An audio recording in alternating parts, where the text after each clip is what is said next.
ಜಪಿನಮೊಗರು ಕಡೆಕಾರು ಶ್ರೀ ಮಲ್ಲಿಕಾರ್ಜುನ ಕ್ಷೇತ್ರದ ಪುನರ್ ನಿರ್ಮಾಣ ಕಾರ್ಯದ ಶಿಲಾನ್ಯಾಸವು ಬ್ರಹ್ಮಶ್ರೀ ವೇದಮೂರ್ತಿ ಉಚ್ಚಿಲತ್ತಾಯ ನೀಲೇಶ್ವರ ಪದ್ಮನಾಭ ತಂತ್ರಿಯವರ ವೇದಿಕಾ ನೇತೃತ್ವದಲ್ಲಿ ನಡೆಯಿತು.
ವಿನಾಯಕನ ಪಾದಾರನ್ನು ಗೋವಿಂದಾನ್ ಗೋವಿಂದ, ವರದುರ್ಗೆಯ ಪಾದಾರನ್ನು ಗೋವಿಂದಾನ್ ಗೋವಿಂದ.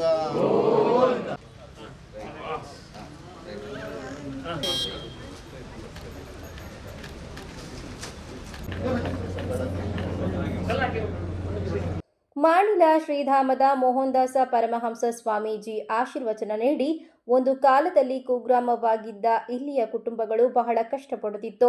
ಈಗ ಸಮೃದ್ಧವಾಗಿದ್ದು ದೇವಸ್ಥಾನದ ಪುನರ್ ನಿರ್ಮಾಣಕ್ಕೆ ಮಲ್ಲಿಕಾರ್ಜುನ ದೇವರು ಅವಕಾಶ ಮಾಡಿಕೊಟ್ಟಿರುವುದು ನಮ್ಮ ಸುಯೋಗ ಎಂದು ಹೇಳಿದರು. ಈ ಒಂದು ಇತಿಹಾಸ ಇರತಕ್ಕಂಥ ಈ ಒಂದು ಭೂಮಿ ಇವತ್ತು ಈ ಕುಟುಂಬಕ್ಕೆ ಸಿಕ್ಕಿದೆ ಅಂತ ಹೇಳಿದ್ರೆ, ಈ ಕುಟುಂಬ ಮೊದಲು ಭೂಮಿ ಇರುವಾಗ ಕೂಡ,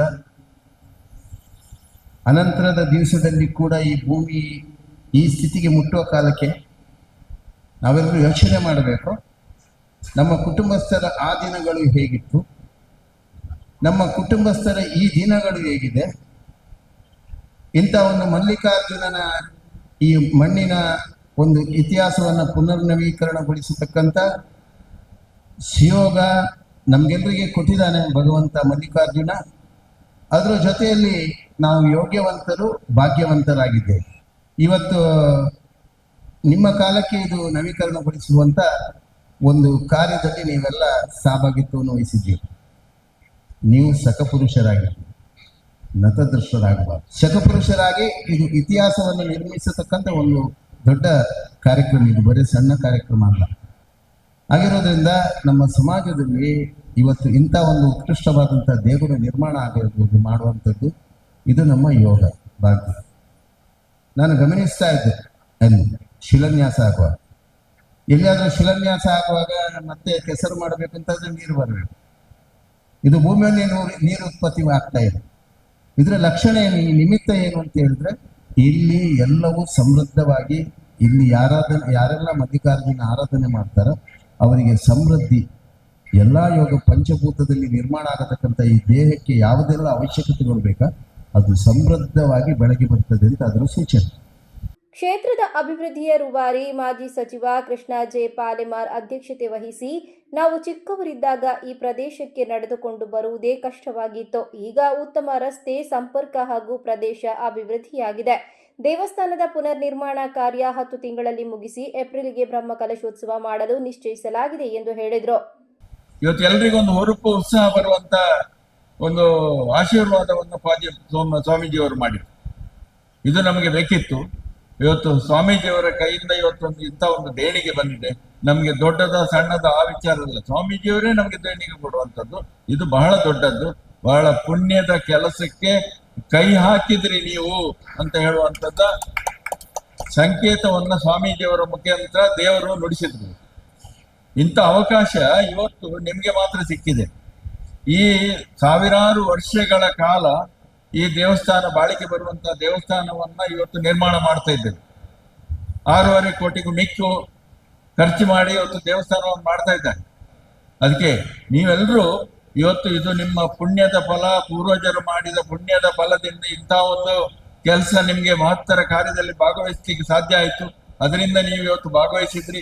ಆ ಭಾಗವಹಿಸಿದ ಮುಂದೆ ಇದೇ ರೀತಿ ಇರುವುದಲ್ಲ, ಮುಂದಿನ ದಿನಗಳಲ್ಲಿ ಆ ದೇವಸ್ಥಾನವನ್ನು ಆದಷ್ಟು ಬೇಗ, ಇಂದಿನಿಂದ ನನ್ನ ಒಂದು ಲೆಕ್ಕ, ನಾನು ದೇವರಲ್ಲಿ ಪ್ರಾರ್ಥಿಸಿದ್ದೇನೆ, ಇನ್ನು 10 ತಿಂಗಳೊಳಗಾಗಿ ದೇವಸ್ಥಾನವನ್ನು ನಿರ್ಮಾಣ ಮಾಡಿ ಮುಗಿಸ್ಬೇಕು ಅಂತ ಹೇಳುವಂತದ್ದನ್ನ ಇವತ್ತು ನಾನು ದೇವರಲ್ಲಿ ಬೇಡ್ತಾ ಇದ್ದೇನೆ.